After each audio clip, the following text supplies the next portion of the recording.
पिछले लेक्चर में हमने रिलेशन के लिए डोमेन डिफाइन की थी, रेंज डिफाइन की थी और हाइट डिफाइन की थी। अब हमें क्या करना है, बाइनरी रिलेशन के लिए मेंबरशिप मैट्रिसेस बनाएंगे। ठीक है, आर एक्स वाई है, उसके लिए हमें क्या डिफाइन करनी है, मेंबरशिप मैट्रिसेस, या फिर उसकी और दूसरी रिप्रेजेंटेशन क्या होती है, sagittal diagram. Each of the, ये कैसे होते हैं, each of the set x y is represented by a set of node in the diagram.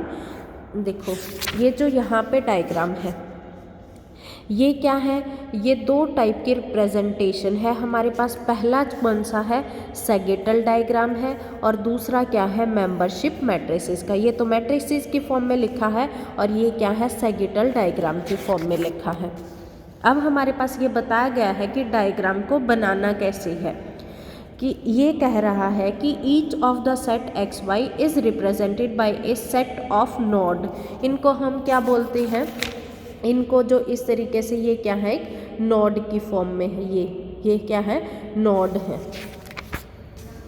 फिर क्या कह रहा है कि each of the set node से node corresponding to one set are clearly distinguish from nodes representing the other set. हर set के लिए, हर के लिए ये क्या है, अलग अलग नोड बनाए गए हैं। फिर क्या कहा है, element of x cross y with non zero membership grid are represented in the diagram by the line connecting the respective nodes. ये कह रहा है कि जिनकी नॉन जीरो वैल्यू है उन्हीं के लिए हमने सिर्फ इसको ज्वाइन किया। जैसे x3 और y2 के लिए कितनी वैल्यू है, 0.5, और x3 और y1 को आपस में ज्वाइन नहीं किया हुआ, इसका मतलब x3 y1 के साथ कितना आंसर है, 0 है। जिनकी मेंबरशिप वैल्यू 0 है उनको हम आपस में कनेक्ट नहीं करते।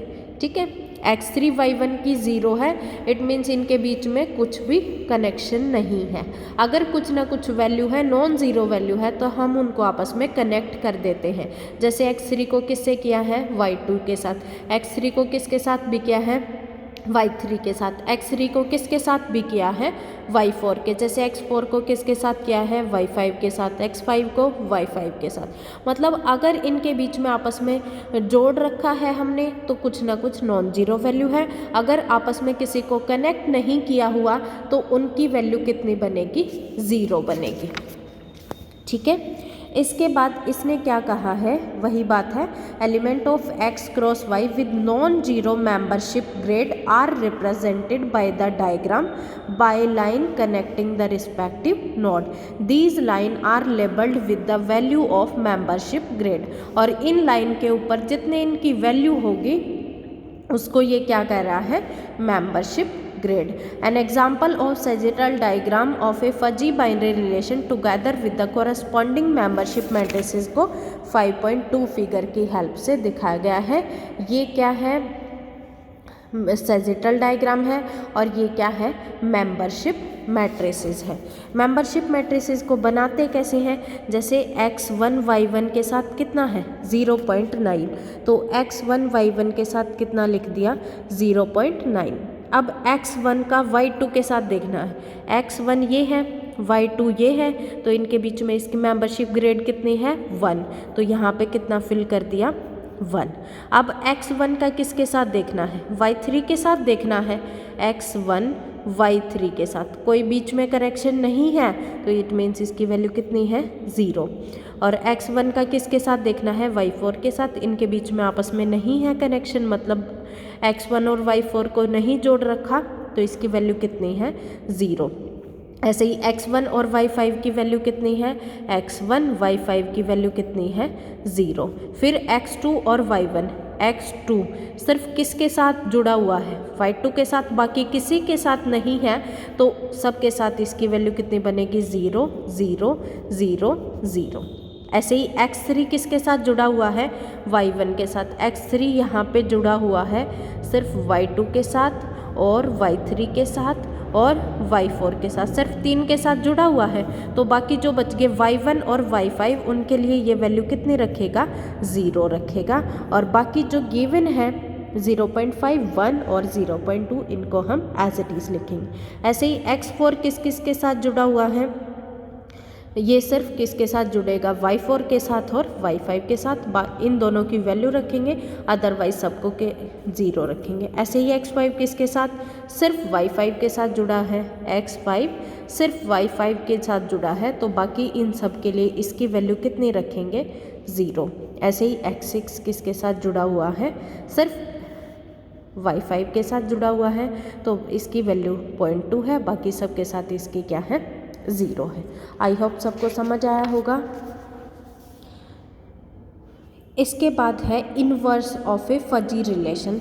इनवर्स को हम किससे डिनोट करेंगे, r inverse y comma x से डिनोट करेंगे। ये किस पर रिलेशन बनेगा, वाई क्रॉस एक्स पे, मतलब हम इनको क्या कर देंगे, उल्टा कर देंगे। जैसे रिलेशन में हमारे पास लिखा होता, आर में लिखा होता 1,2, 2,3, फिर लिखा होता मान लिया 2,4, तो हम आर इनवर्स कैसे लिखते हैं, आर इनवर्स लिखेंगे 2,1, इन पेयर को उल्टा कर देंगे 3,2 और 4,2 ऐसे लिखेंगे। और ये आर, ये क्या था हमारा, x, y था। अब की बार ये किस पे हो गया, y, x पे, क्योंकि इसमें x और y था। अब की बार y को कहाँ आ गया, आगे आ गया, तो इसको क्या लिखेंगे, आर इनवर्स y, x किसके इक्वल होगा, आर इनवर्स y, x को हम कैसे डिफाइन करेंगे, r inverse y, x is equal to r of x, y। देखो यहाँ से हम इसको क्या लिख सकते हैं, ये हमारे पास आर इनवर्स है y, x।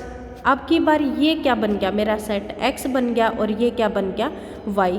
तो हम इस चीज़ को लिखेंगे आर इनवर्स x, y मेरे पास क्या है 2,1 और 3,2 और 4,2 है। अगर मैं इनको इंटरचेंज कर दूँ, इंटरचेंज करूँगी तो कैसे बनेंगे, आर इनवर्स y, x, तो ये भी क्या बन जाएंगे, इंटरचेंज हो जाएंगे 2,3 और 2,4, तो ये किसके इक्वल हो गया, आर ऑफ एक्स वाई के इक्वल हो गया।